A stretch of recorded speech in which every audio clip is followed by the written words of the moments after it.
Welcome, healers. I'm Roseanne. Today I have a special guest with me, internationally recognized and respected herbalist, author, teacher, healer, Matthew Wood, whom I secretly call Sir Matthew of the Wood, which seems fitting for somebody with so much depth. Matt teaches around the world. He's written near a dozen books on herbalism that no herbalist should be without. And he connects with nature in a way that is going to be very necessary going into the world that is coming for us, the world that we're living in right now. How do we find balance in the chaos? And I wanted to let people know that he has some ideas. The way he lives in an old log cabin in Wisconsin, and he's an earth keeper of the land. These things might offer a clue. So, Matt, welcome to the Nature of Healing. Thank you, Roseanne. Yeah. So we were once talking about you, and we decided that you were an enigma inside a conundrum inside a penumbra.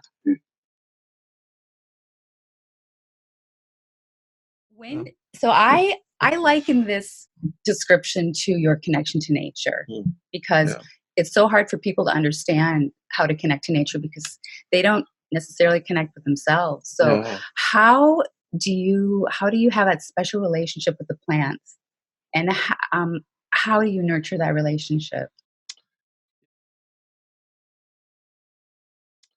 Yeah, well, it's a delight to be here in Madison, where you live, and this is part of the history of my attunement to nature. So when I was a kid, we were members of the Quaker meeting in Minneapolis, and once a year we'd get together, or twice a year or something. It was called the half-yearly meeting, and we'd meet with the other Quakers from the upper Midwest, which was Wisconsin mostly, and we met that year when I was 10 or 11 in Wausau, Wisconsin. And I remember that we actually took the train, took the train across the country to Wausau, and then we met. Quaker meeting was in the old historical society, was in Marathon County Historical Society, and our Sunday school teacher took us out on Rib Mountain, which is really the highest. It actually just barely is a mountain, but what it is it's underneath. All of Wisconsin is built on the back of this huge under earth mountain that it never rose up above the land so much. It's just kind of constantly pressing up, and Wisconsin is kind of like that all the way out to Minneapolis. Yeah. So we met up on top of that. It was a beautiful, beautiful sunny day, and our Sunday school teacher was Francis Hole, Sir Francis of the Hole. Actually, my first interest in genealogy actually started that day. He talked about that. My ancestors lived in a wood, so they were called Wood, and his ancestors were miners, so they were called Hole. So, that's how it works. And who am I? Oh, Lindsay, I don't know. Roseanne of the Lake. That's right. Yes. Now the secret's out. Yeah, right. It's good to have the secrets come out because we don't need any more secrets anymore in this world. Yes. Yeah. Okay. Yeah. So continue. So he was a soil science professor at the University of Wisconsin here, eminent person, and anybody who knew him would know that he was a character. He was a enigma inside a conundrum inside a penumbra. I'll talk about him a little bit. But we were up on the mountain, and it was a beautiful sunny day, and he just almost seemed to jump from rock to rock, like just talking, and just about all sorts of things. But as he was talking, this feeling just came out of him: nature is alive, nature is alive. And I knew that nature was alive, and I knew that like nature, the soul of nature, they call it the anima mundi, the anima soul of the world. I knew it was a real thing, that and in fact I can truly say it's a female presence. It's it's an actual person, so to speak. I don't know if another planet would have a different one, but it's the soul of all of nature in a way, maybe throughout the universe even, but it's a living being. So I was like, oh golly, that's neat. And that totally changed my life. I became interested in, so I was about 10 or 11 then. By the time I was 13, I was dedicated. I want to study herbs. And that came from reading Carlos Castaneda down one. The first Castaneda book came out in 1967 when I was 13. And I saw that plants were reference points for consciousness. So I wanted to study herbs, but herbalism's always even been a how could you put it, ployage, artifice. For my real teaching, what I've always wanted people to learn was nature is alive. But I don't know how to teach that except through example, that people can feel it. And there may be ways, I was actually thinking of that on the way here, that maybe there are exercises. I'll have to look into this more. Yeah. Being in nature is so important. Yeah. Be able to Yes. connect to the earth. Yep. And Right. just like earthing connects us Yeah. to the earth through our feet, through Yep. our very Yes. Uh-huh. physical presence, Yes. we can then, expand that to find the other aspects of ourselves that are more hidden. Yep. Yep. Yep. Yeah. So just as we are, I mean, everywhere we go, our feet are on the earth, so to speak. If we're off the earth for a little bit, it's an anomaly. But in that same way, we're just constantly connected to the soul of nature. We just don't know it. Mm. So, and I'll just skip ahead. So years past, I was about 31, and I made it back to Madison. Like Francis's wife got sick, so he stopped coming to Quaker meeting after that, and I never saw him for years past 10, 15 years. And then finally I actually went to Madison here, and I looked him up and visited him at his house, which was near the Yahara down there, on the north side of Madison, that would be, and the Yahara River. And I came in and sat down. I said, introduced myself, and I mean, he knew who I was. He knew my parents.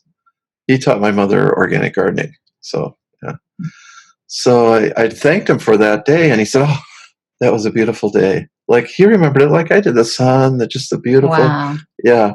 And I thanked him. I said how I learned that nature was alive from him. And I think he was a little modest, and I went on. So he didn't immediately say, "Oh, thank you for thanking me," and he let me talk, and I said how I becoming an herbalist grew out of that, but it also is like a way of sharing that inner experience of nature.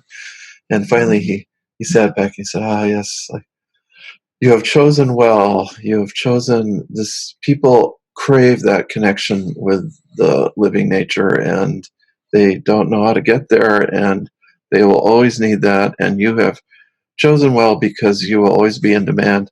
I was like, "What universe am I in here?" Like only like a Quaker elder would tell you, like becoming an herbalist, you'd chosen the right life path. At least in those days. Well, maybe he meant that you were understanding about chi energy, which is the foundation of Mhm. life here, Yeah. and foundation of all the ancient Yeah. healing modalities. Yeah.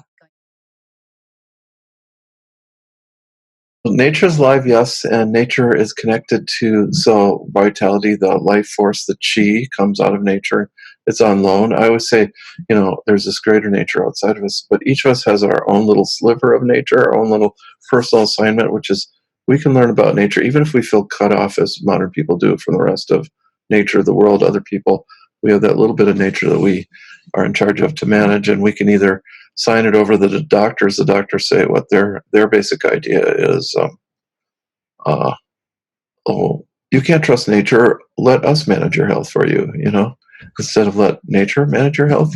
But nature knows how to cure, how to heal. So you get sick, and the nature within you will heal itself. And one of the great differences between alternative medicine and regular medicine is that we believe in healing. Like they believe that nature is broken, so we got to grab something really quick and stuff it in there and Yeah. fix it. And like nature can't do it, and before long it's so damaged that nature can't do it, and then you're addicted to the drugs or whatever for the rest of your existence. And whereas we believe, oh, let nature have a chance, let nature try to heal, through one way or another. And I think homeopathy illustrates that so well, is that you give a substance that recreates the disease, so your body memory will release it. Like treats like, yeah. And so that vitality, and that relates to our physical body, our animal self too, our like our physical body, because we are an animal really from the here on down, we're just human, like this little mushroom on top. But but then the soul. So even deeper, the soul. Nature has a soul, and that's the connection I felt. And I would say for learning how to attune to nature is alive, nature is alive. So when we are attuned, we are what they call an animist. That is someone who believes that nature is alive. And animism is alive and well in Western culture. It's just ignored all the time. And it's not just, crazy people like me, but well, Francis was, internationally known, or at least nationally known, soil science professor in his day, and he was an animist, and he believed in the living nature, and there's more than just non-Muggle crazies out there, and I'm sure there's many, many more people that experience this. But so that's we want so. How can you learn to attune to that? First, you learn to attune to other people's soul. You feel that soul to soul connection, and often, certainly, when people connect, like in love or something, they feel that. But or with their family members, and it's like you want respect on that level. You want to respect other people's souls. You have to do that, even if they double cross you or something. You can't. I want vengeance. No, you just have to keep on connecting on that soul level. You don't want to mess up your soul, because that's your medium for connecting to that soul of the world, nature. And so then from that, I think most animal owners feel, animal sharers feel like they can feel the feelings of their dog or cat, True. Yeah. So you expand it a little bit more, and pretty soon you can kind of feel a little more generally, and it's like, yeah, rocks and plants don't, like animals really do have souls. They don't have a individual like consciousness like us. They go back to the animal deva in charge, but the wolf type, the wolf archetype, the individual wolf goes back to the wolf archetype, and the wolf archetype has consciousness. I'm a wolf, but and I act like a wolf, and I know all about that. But but they have a soul. They have that emotional connection. In fact, warm-blooded animals, we get it. We think we are so special, but cold-blooded animals don't have a soul. They don't build communities. Fortunately, you wouldn't want to be chased by a 100 rattlesnakes or lizards. Right. Yeah, or alligators. We're really glad that they don't work in concert very much. Right, true. So they don't bond as a community much. They don't bond as I think they do recognize each other, and they don't bond as like a couple at all. Like birds and warm-blooded animals. Some of them do form lifelong relationships. And not all of them, but some of them do. So reptiles don't. They don't bond with their young. They just go off, lay their eggs, and that's it. So they don't bond in that way. They don't have that emotional connection. Now, yes, they have a soul that's kind of not developed, kind of the way the plant does or the mineral does. But the warm-blooded animals really do have like a soul, and really almost all of them, and we can connect with that. So we also say warm-blooded. They have a heart. We connect with the heart, and so we develop that, and that the heart is kind of the soul in a way. So we want to feel that more and more and more, and we don't want to twist our soul all up, or we'll be a mess. And the thing about when we join the greater whole of the living nature, like that is like if we've like anything you do to another person, or even any part of nature, comes back to you, like it's all equal, because we're all related. We're all connected. As the Indians say, we're all we are related. So we can't anything we do to someone else just comes back to us. So it's immediate karma. So it takes care of karma. That's another thing about the living nature. It's like the law of karma is built into it. So it kind of is like I would say it's like heaven. It's like that belongingness. Everybody is there. I think it's the natural home of humanity. It's like Eden restored. Kind of. There is a spirit world beyond that, but But we're creating heaven here on Earth. Yeah, At the well, we're same trying time, to. we Yeah, have to. If that's where we want evolution of humanity yeah, to go in that direction, we have to create it here yeah, first. Where we are living in these vessels, bodies, our yeah, souls are, yeah, and if we cannot do it here, yeah, how do we expect to do it anywhere else? yeah. So That's that's what true. you're saying, right? Well, that's one thing, but I would say it's easier to do once you feel that connection to the living nature, where on that plane, you're kind of told if you're doing something wrong, and you get the idea. Like Mm. when I first heard when I was a kid, like, oh, the Indians ask permission before they do something, before they build a road or something. It's like I don't know if that's, I mean, that's idealized. That's like the tribal council does whatever it wants, really. But but it's like that idea: ask permission before you do something. Like then, like you're always in cahoots. You're always in communion with the greater good. Or like the old native way of hunting would have been to put some tobacco out on a deer trail and explain that your family needs meat to live, and then go wait for deer, and a deer would sacrifice itself, and so you're attuned to that greater whole. And yes, our I really believe our role here on Earth is to we're the one who, well, now that we become conscious, we think we're of ourselves as conscious, but actually all the rest of them are all conscious, and we're kind of over here in our unconscious dimension. And but our job is to kind of well, art, like there's nature, but animals don't really do art, don't create in that same sense. So our job is to create. So a beautiful garden, and that's kind of the metaphor in the Garden of Eden story. Oh, God puts us in charge of making a garden, and For the benefit of all. yes, right, So it's to create using our gifts for yeah, everybody's benefit. yeah. So permaculture in the old days, when Native Americans, they burned the forest, the early settlers said there was always, on the ones out on the edge of the frontier, there was always smoke in all directions because they were burning the woods all the time. And so they had, huge trees with grass and little shrubs and bushes. And so that was like, and then you could hunt, and you could, it wasn't much deer ticks out there. Like now, where it's all brush, Right. burned over crap left over after being triply overlogged and ruined. And the deer ticks love it because they love to live in the honeysuckles, which are just naturalized. And they're part of nature too. They come in to clean up the mess. Yeah, I mean, yeah, right. everything to be in balance. Yeah, which is us. We all have to maintain balance here. If we can't do it, then the ticks will. Yeah. So so that is indeed like that is our beautiful. Well, that's what you and I would like to see as the beautiful, harmonious running of nature in the future that somehow we're getting towards. But I have to say, like, so when I was young, I thought, oh, everybody's getting attuned to the environment. I mean, Rachel Carson's Silent Spring, that was like a breakthrough. Nobody really thought that much about environmentalism, and the environment wasn't as wrecked then.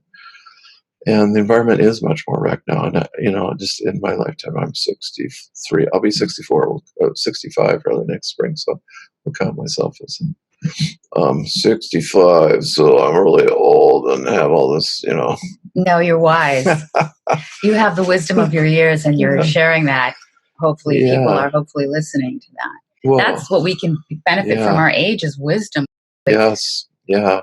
Yeah. And you get perspective. And I about 6 months ago, I got really depressed because I was like, hey, wait a second.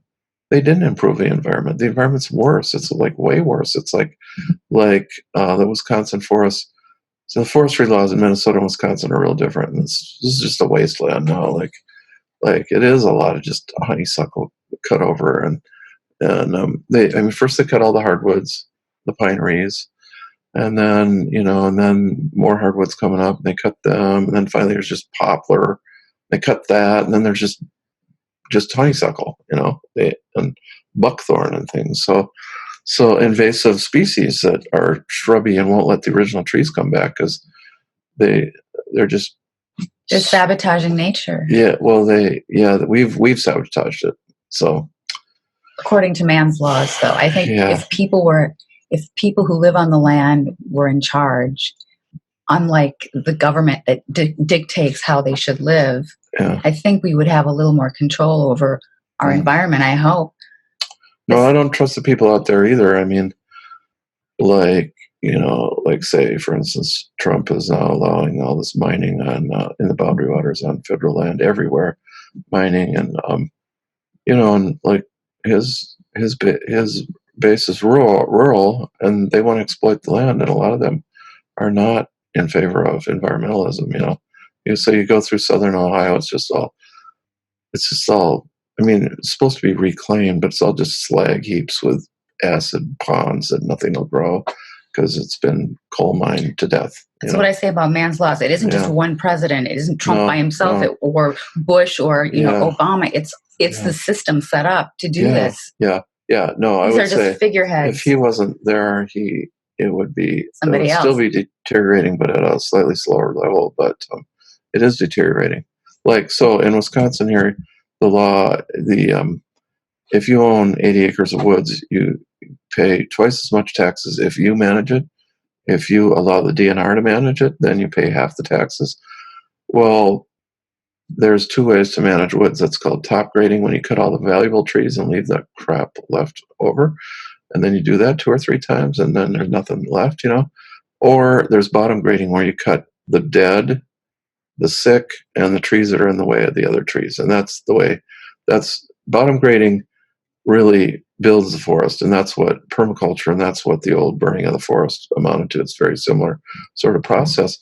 And in Wisconsin, it turns out that law, I finally did find out you can sign up for bottom grading instead of top grading, but nobody knows that. So 1 out of 1,000 landowners is actually conscious enough to harvest their timber correctly, but the rest of them are all being forced to harvest it. And I can tell you, you can almost cross the boundary from Wisconsin to Minnesota, and it's totally different, because Minnesota, they don't have that law, and on state and county land, they bottom grade. They say, oh, you got some hardwoods, you got to keep those. You can have all the poplar and the birch. So when I was a kid, we're doing some forestry stuff here, but when I was a kid, you'd driving north to Duluth to go on your vacation. You'd hit Hinckley, and from there on north, from Hinckley, or it's about 2 miles south of Hinckley, it was just all birch and poplar the whole way, and a few strands of hardwood in there, and then finally you hit Spirit Mountain right before Duluth, and it's hardwoods again, and then down into Duluth. And now it's hardwoods the whole way, because they kept on that wood. They would sell the contract to the paper companies to cut all the birch and the poplar, but leave the hardwoods and the pines. And so there's hardwoods and pines all over the place up there. And this I've seen in my own lifetime, since the time I was 10, 15 years old, 15 maybe, paying attention to the woods there. It's incredible. So it's also global warming that well, if they would have stuck to hemp for paper, we wouldn't have had this problem with the forests and the trees. Well, could have grown hemp at much less cost. Yeah, that's true. And it grows much faster. Yeah. They would have let the trees grow. That was the difference between good laws and bad laws. That from state to state, you can actually tell a difference. Yeah, that's true. Okay. So. But if we become more of a global government, which is what they're talking about, then it's going to be standardized across the board, and we don't have these separations. We don't have state autonomy anymore at that. So if we're going in that direction, let's hope we're not. But from all practical purposes, it looks like that's what they're talking about. The UN agendas are bringing us together, conforming us. Yeah, but I don't even think that doesn't bother me so much as just the general human consciousness is so low that they don't even see that the woods are getting worse or something. I mean, actually, it does take, generation by generation. It's hidden as you get older. The old people might say, well, it looked like this when I was a kid, but, you don't notice it in your generation unless you really kind of know what to look for. But at any rate, so the environment is degrading fairly rapidly. And like, we're almost getting ready to hit exponential type of degradation, and that, timelines on that, measure that are all saying it's going to converge in the 220s. So like, as long as you're conceptual, like you're just going from man-made, made-up laws, as there's no way we can really fit in. We have to be able to ask nature's permission. And things may go slow, but it'll be better for the whole community. Better for the down to the seventh generation, as the natives say. And so we need, if we have that attunement to the living nature, which they did or do. I almost have to say did, because it's being educated out of the younger people. But again, when I was a kid, I grew up on a reservation, and it's like I was only there till I was 2, but already I felt that like continuity of consciousness, and that was the way it was in the old days. Maybe still is on the reses up here too, like where it's a community consciousness. Everybody is attuned, and they're naturally attuned to the living nature too. So, at any rate, we need to get back there, and the whole idea that nature is not alive is really recent. Like, people say, "Oh, the church, they burned all the witches." It's like, no, it's science. It's like the church believed in living nature. The church believed in the planets, the astrological powers controlling us. That's like the normal worldview until 1650 or so, and then the rise of science. It's like, no, it's like it's not a geocentric Earth, and it's like blah blah blah. Astrology, ha ha ha. It's like, it's very recent. You can date it almost exactly, and it's quite 300 years. One culture is the only one that's felt that way, so it's unnatural. But okay, we educate people to get away from that. I feel I've talked this over with my friend Susan, the other mystic in my neighborhood, and we feel children naturally. In fact, I noticed it also in Rudolf Steiner's teaching. Children naturally feel, when they're between maybe the ages of 7 and 12, it's their soul is unfolding first. It's like more simple than that up to age 7, and then 7, 14. And they actually do very often feel the nature is alive connection, but it gets educated out of them. Mm-hmm. And Susan was saying, wherever I go, kids are always like, golly. And I say, yes, she's, tries to emphasize that. I didn't notice that until more recently here, but, remember how much fun you had in nature when you were a kid, at least when we were kids. It was the joy. It was a feeling of joy. Yes. That was another thing. See, the living nature fills you with joy, actually. Like Francis was jumping from rock to rock, and it was joy. And like when I just shared it with Susan, she said, I remember that. I had that exact same experience. I was jumping down the stairs. I was about 10 or 11, jumping down the stairs, and all of a sudden I thought, hey, nature is alive. And I thought, and she said, I'm a tester. So I decided, if nature is alive, then that squirrel on the sidewalk, it's going to come right up to me and talk to me, and so she walked over, and the squirrel was like, stayed on the sidewalk. I was looking at her, didn't actually say anything, but it was like, it communicated. It was like, yes, nature is alive. See, so from that perception as a child, you just assume it. It's innate. Yeah. It's an innate connection, and it's your intuition that you just accept it. It's so basically you're saying we have to unlearn what we've learned in school to get back to that connection to our intuition. Yeah. That's what we have to do. Yeah. And so, and then we have to honor it and always realize all beings are related. So we have to respect them all treat them with respect. Yeah. So I think first in the raising of children, we have to be more aware of that. Then we need to get back to that. And I have actually only taught that kind of by example. I'll mention a few cases. So one time I had a student, this is my early years of teaching at Present Moment Herbs at the Herb Store. Have you ever been there? No, okay. Next time you're in Minneapolis, it's kind of an institution. But so I had a student there, and she said, Clay, Matt, I know you're connected to nature. It was like she's almost shaking. Like, you're connected to nature. Like, I want to get there. How do I do that? I don't know. I know And I said, I don't know how to teach that. But I would say no. If I didn't say it, then if you can see that in me, then you will get it, because it exists, and it will open up in you one day. Well, so that happened. It took about a year and a half. She had a dream. I like learning in dream time. She said, in dream time, there were 2 levels of knowing that nature was alive. One was more intimate, and one more on the outside, but they were both connected. Nature is alive. It didn't really matter which one you were, and I don't even think she even said which one she was. But after that, she just felt she was at peace, and she'd call me. She'd stay in touch. She moved to San Diego, email, call, and she just always was. She was a different person. She was always at peace and knew she belonged. You belong. It's like when you don't have that, then you are an invader, or I remember the California Indians call it a tramp.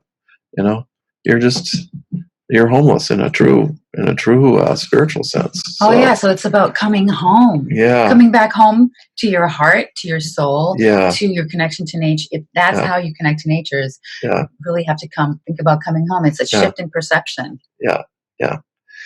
So it's Yeah. it's doable for the average person. Yeah, I think it is. and I think it's necessary. Yeah, it is necessary.